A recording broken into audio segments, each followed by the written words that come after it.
Lesson 1, Part 3, Working with Lye and Safety. Lye is one of the first ingredients that you'll need to make soap. There are two chemical compounds we refer to as lye in soap making: NaOH, or sodium hydroxide, and KOH, or potassium hydroxide. Sodium hydroxide is used to make solid bars of soap, and potassium hydroxide is used to make liquid soap. We'll be working with sodium hydroxide in lessons 1 through 3, and then we'll move over to some more recipes with potassium hydroxide when we get to the more advanced recipes further on in lessons in this course. So for now, the only chemical you need to have ready is NaOH, sodium hydroxide. Typically, in household ingredients, you might know what lye is by its common usage as drain cleaner. Now, you can find 100% lye drain cleaner on some store shelves, but don't go looking for drain cleaner to make with your homemade soap. Some drain cleaners are hybrid chemicals, not 100%, and so you won't end up with soap if you attempt to go use some random drain cleaner with your recipe. You'll just get a mess, and you'll waste your oils and your lye. What you will need to buy for soap making is food-grade industrial lye. Now, you can purchase this online at any soap supply retail. Links for some of the common online suppliers will be at the bottom of this page.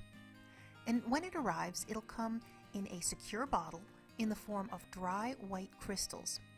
Now, when dry, these crystals are inert, and if you touch the crystals, nothing will happen. They won't burn your skin.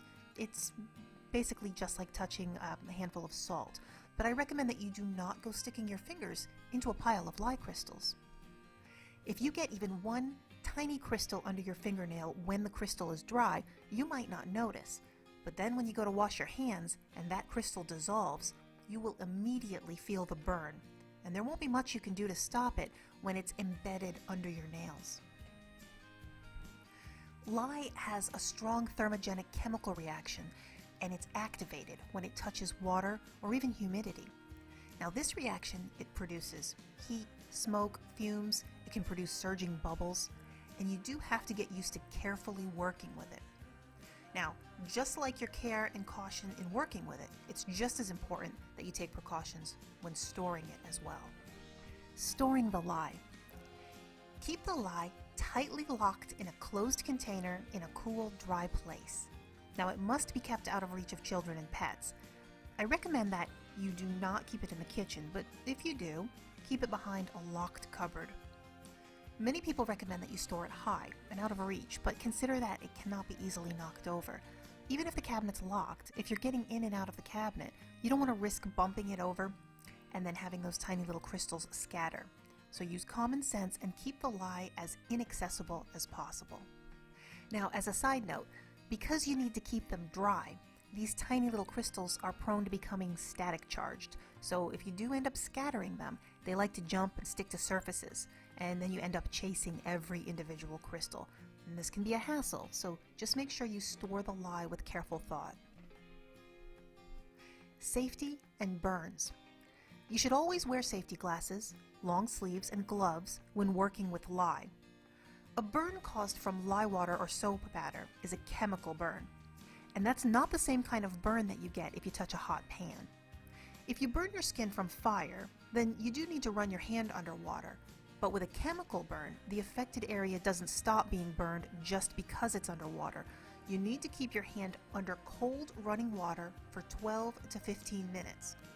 Now, if you do remove your skin too soon, that chemical could resume burning your skin, so you always wear personal protection when working with lye. Wearing a mask is a good idea to prevent breathing the fumes that are given off in the first few seconds that the lye water solution is being made. Now, the fumes are strong just for a few seconds, but they can choke you just by standing over the table while you're dissolving the crystals. Now, after you've made a few batches, you might forego a mask, thinking that it's okay, and you can just make sure to keep your face far enough away. And this is mostly okay if it doesn't bother you. But just keep in mind that if you do this often enough, that the chemical exposure could potentially build up over time. Now, I'm not aware of any health conditions that can occur from long-term kitchen soap making, but again, This is completely preventable with wearing a mask for about 30 seconds, so why risk your safety? Out of everything that you put on, the safety glasses are the most important. When you're pouring your lye, there's always a chance of a more violent reaction than you're expecting. Now, in rare cases, soap batter could even volcano out of your mixing container. The lye stays active through the entire soap making process, so when you're working with the batter, the smallest speck could splatter in your eye. And if you get lye in your eyes, you could be permanently blind.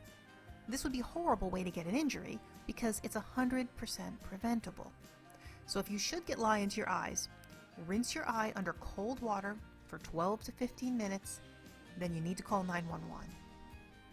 Lye can be fatal if swallowed, so do not drink lye water or fresh soap batter. Now, if this is ingested, immediately drink cold tap water. Do not try to induce a vomiting. After you drink as much cold water as you can, you need to call 911 immediately. So, it's especially important that when you have made a lye water solution, and then you have to set it aside to cool, that you do not leave it in a place where a toddler could walk by and think that it's a glass of water.